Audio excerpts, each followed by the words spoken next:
Hi everyone, it's Michelle Vina-Baltsas, Food and Body Relationship Specialist. I made a quick video for you regarding weight loss or weight gain with intuitive eating. One of the first questions I get whenever I start with a new client is, will I gain weight while I'm doing intuitive eating? And I gotta tell you, it's a great question, but it's not one that's easy to answer. I'm going to give you the reasons why in this quick video. And I have some notes for myself, so if you see me looking down every once in a while, it's just to make sure that I hit on all the points, because it is a little bit complicated. So just bear with me. So, as I said before, the answer is not definitive.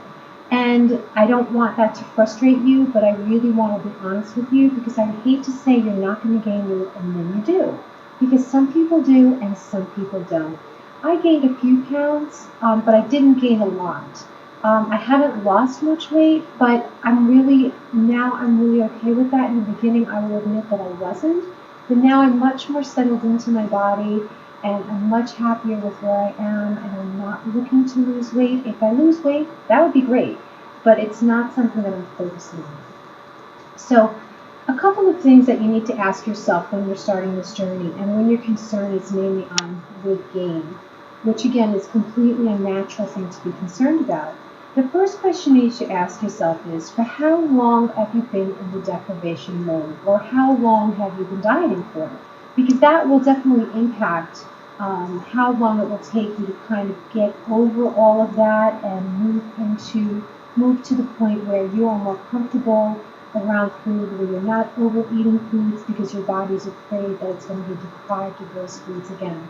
That could take some time, and again, that depends on how long you've been depriving yourself for. So it varies from person to person. The next thing I want you to think about is, do you have an unrealistic view of what normal weight is for your body? A lot of us, because we are so entrenched in society's media and television and everything else, magazines, many people have an unrealistic view of the weight that they would like to be.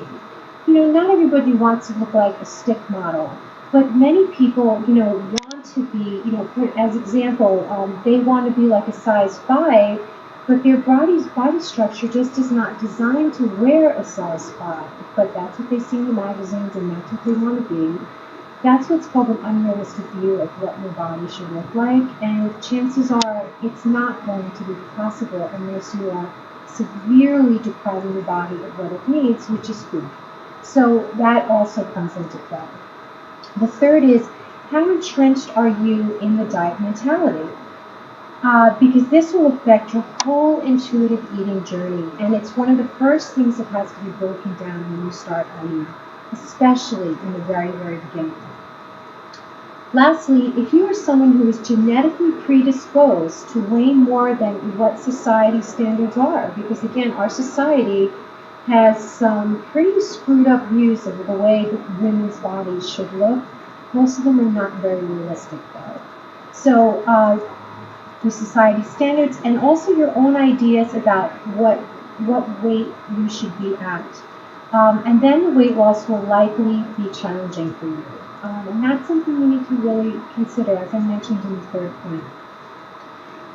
The authors of the Intuitive Eating book, Evelyn Resch and Elise